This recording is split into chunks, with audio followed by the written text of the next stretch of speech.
Hello, everyone. My name is Cheryl Crooks. I am Executive Director of Cascadia International Women's Film Festival. Thank you for coming here today. There's a Q&A with Caroline Vignal, who is the director of My Donkey, My Lover, and I. But before we get to that, I'd first like to thank the festival sponsors, KCTS, our major media sponsor, Crosscut Magazine, the Mary Redmond Foundation, the Washington State Arts Commission, and all the other sponsors whose support made this festival possible.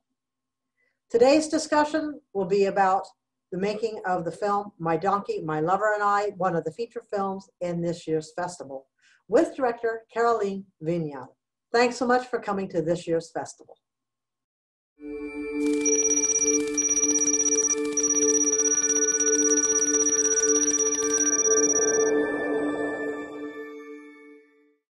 En fait, j'ai commencé par faire des petites randonnées dans cette région qui m'ont donné déjà envie de faire quelque chose, mais voilà. Mais après, quand j'ai commencé à travailler sur le projet, j'ai fait la vraie randonnée, le vrai chemin de Stevenson qui fait 220 km à peu près. Et mais là, c'était de manière un peu plus intéressée, c'est-à-dire que j'avais quand même déjà en tête d'observer activement tout ce que je pouvais voir. Et puis, c'est aussi le livre de Stevenson qui a été vraiment fondateur dans l'écriture de ce film, puisqu'il est presque, par certains côtés, Antoinette dans les Cévennes est une adaptation de Voyage avec Annan dans les Cévennes.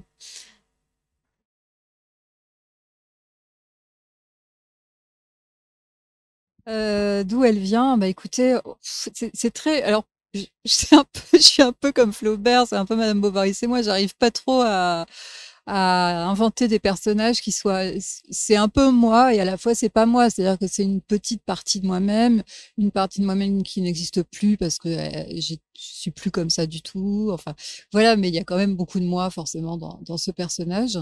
Et il y a beaucoup de l'actrice aussi, et il y a beaucoup de mes copines.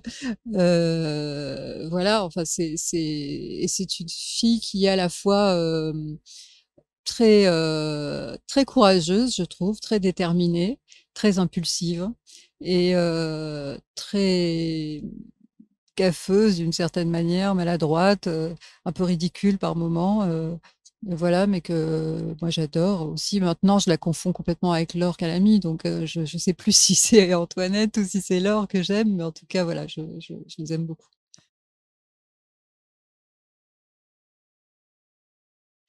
Bah, c'est marrant que vous disiez ça parce que je pense que moi, naturellement, en tout cas, quand je suis, parce que j'ai écrit le scénario d'Antoinette toute seule, et quand j'écris, j'ai un regard assez froid, en fait, assez ironique et un peu distant par rapport à ce que j'écris. Mais je crois que c'est quand ça s'incarne, et peut-être aussi parce que j'ai choisi cette comédienne-là, où il y a quelque chose qui est arrivé de la vie qui fait que en fait oui ça devient il y a comme une sorte de dédoublement de trucs où on a envie de lui dire t'inquiète pas et en fait moi je deviens enfin il y a, il y a une scène la scène du début où il y a ce repas où Claire qui est jouée par Marie Rivière lui dit mais non il faut continuer ça va bien se passer enfin je sais plus exactement j'ai oublié les répliques moi-même mais en tout cas voilà elle est à la fois un petit peu amusée par Antoinette et en même temps très encourageante.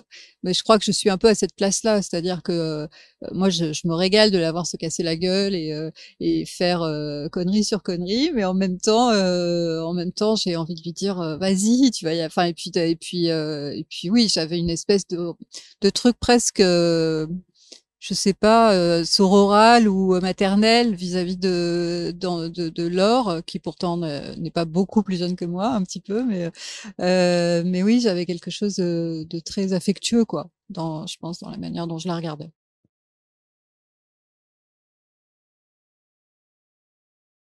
Bah, en fait, je crois que vraiment le point de départ pour moi, c'était de raconter la relation entre Antoinette et Patrick Lannes.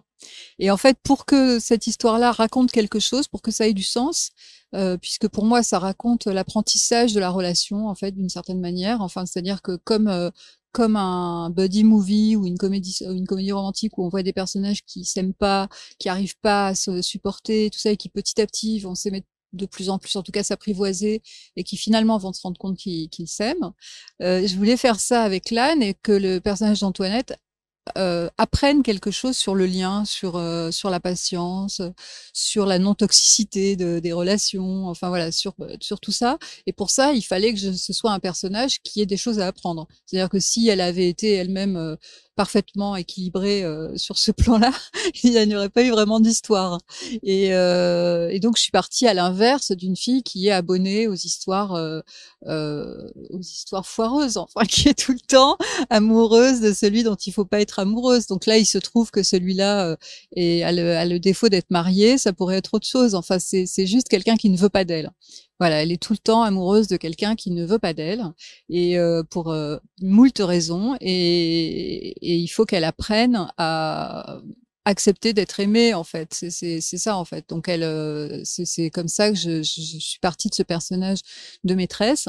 Et après, en fait, ce qui était super intéressant à faire, c'était de faire accepter ce personnage. C'est-à-dire on soit pas hostile, parce qu'il y avait quand même le risque qu'une partie du public se dise: oh là là, mais c'est quoi cette fille institutrice qui couche avec le père d'une de ses élèves qui est mariée, mais enfin, et qui on pouvait avoir un jugement moral.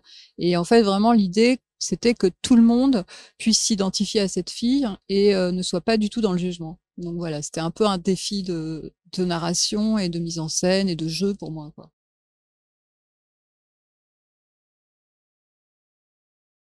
Ah, en tout cas, ça a été vraiment la première idée, je crois, que j'ai eue.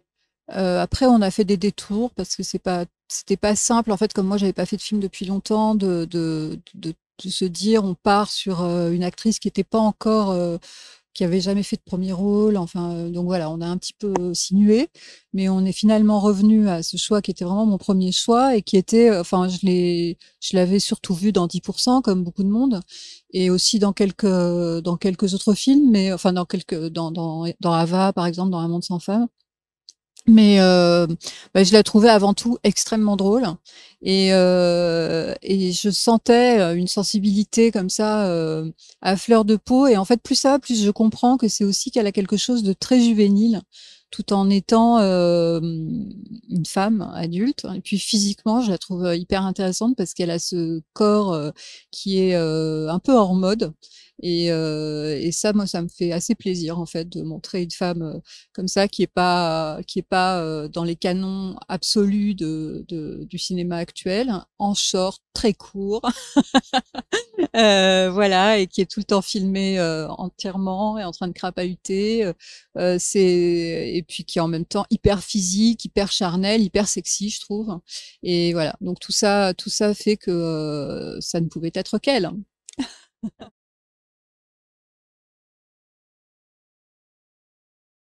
Bah, Dieu merci, il y avait quelqu'un entre Patrick et moi. Parce que moi, oui, je crois que j'aurais eu beaucoup de mal si j'avais dû être sa seule interlocutrice. Enfin, il y avait une dresseuse, évidemment, qui savait mieux lui parler que moi. Mais honnêtement, non. En fait, on avait deux ânes pour jouer le rôle de Patrick, qui étaient très complémentaires et qui étaient formidables. En fait, ils étaient très, très coopératifs, et on n'a pas eu de difficultés majeures à obtenir ce que j'avais imaginé. Ce qui était quand même ma grande frayeur, parce que quand j'ai terminé une version du scénario, la première chose que j'ai faite, c'est que je l'ai fait lire à des gens s'y connaissant un peu en âne, pour leur demander est-ce que j'ai complètement déliré, ou est-ce qu'on peut obtenir telle et telle chose. Et voilà, ils m'ont dit bon, bah écoute, ce sera pas toujours facile, mais ça devrait être possible. Et après, c'était vraiment le choix à la fois de la personne qui allait travailler avec les ânes et des ânes eux-mêmes, hein, qui a été déterminant, et on s'en est très bien tiré, ouais.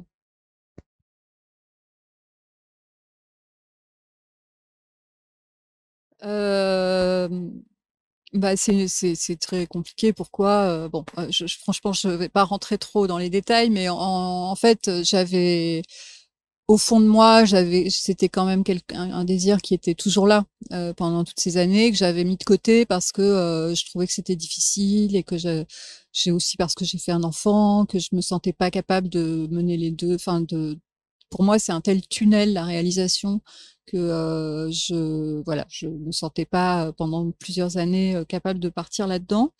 Et puis en même temps, ça restait une frustration. Donc à un moment donné, dans la balance, la frustration a été plus grande que la peur, je crois.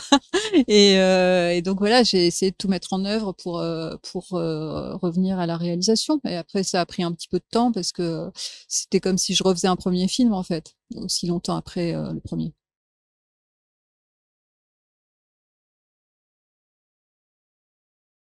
Alors pas cela, mais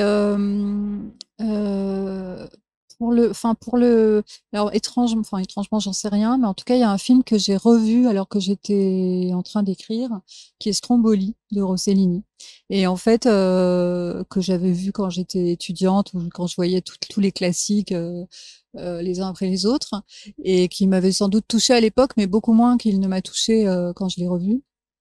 Et le fait que ce soit une histoire d'une femme comme ça qui est seule dans un endroit hostile et qui en fait pendant une grande partie du film passe son temps à marcher avec peu de dialogue en fait, elle est filmée et il y a une tension malgré ce truc de solitude et de où finalement elle ne fait vraiment pas grand-chose, hein, et ça m'a vraiment bouleversée et enfin évidemment c'est pas du tout le même ton qu'Antoinette et tout ça, mais enfin ça a été quand même vraiment une référence. Enfin on l'a revu avec mon chef-op pour la scène où après que Olivia Éléonore lui est balancé qu'elle sait et donc que Antoinette va être quand même au fond du trou à ce moment-là et qu'elle doit faire l'ascension du Mont Lozère.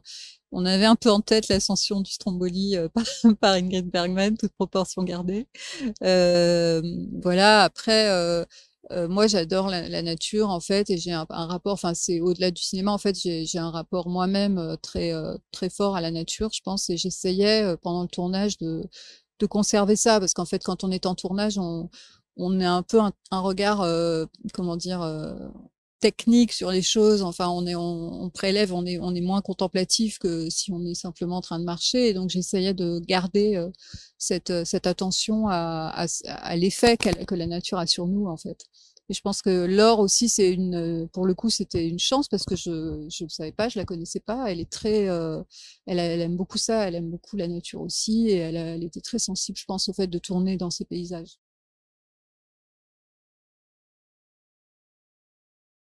C'est Bah, en quelque tout cas, pour moi, le fait de marcher, d'être dans la nature, transforme. Après, est-ce que ça transforme sur le long terme? Je sais pas, mais sur le moment et puis même un peu pendant quelques temps après, moi, à chaque fois que je vis ce genre d'expérience, je me sens vraiment transformée. Je me sens une autre. Et j'avais envie que les spectateurs, le temps du film, ressentent ça, ce qui n'était pas simple. Parce qu'en fait, je voulais pas qu'on soit dans un truc trop carte postale. Enfin, il fallait faire attention à ça. Ça aurait pu, parce que évidemment, ces paysages sont tellement splendides que ça pourrait être. Enfin, j'espère que ça ne l'est pas. Je voulais vraiment pas que ce soit joli, en fait. Je voulais qu'on ressente, parce que c'est à la fois des paysages qui sont assez rudes, hein, d'une certaine manière. Enfin, c'est une nature qui est pas très hospitalière, en fait, hein, mais qui est époustouflante. Et en fait, on se sent à la fois tout petit et à la fois on appartient au monde en fait quand on est dans un endroit comme ça. Et c'est ça que j'avais envie que les spectateurs ressentent. Et vous n'êtes pas la première à me dire que il y a même des gens qui y sont allés, et il y a même une fille une femme qui a été intervenue un peu en tant que consultante sur le scénario, qui maintenant vit dans les Cévennes après avoir fait le chemin de Stevenson suite à notre collaboration, et maintenant elle est installée là-bas.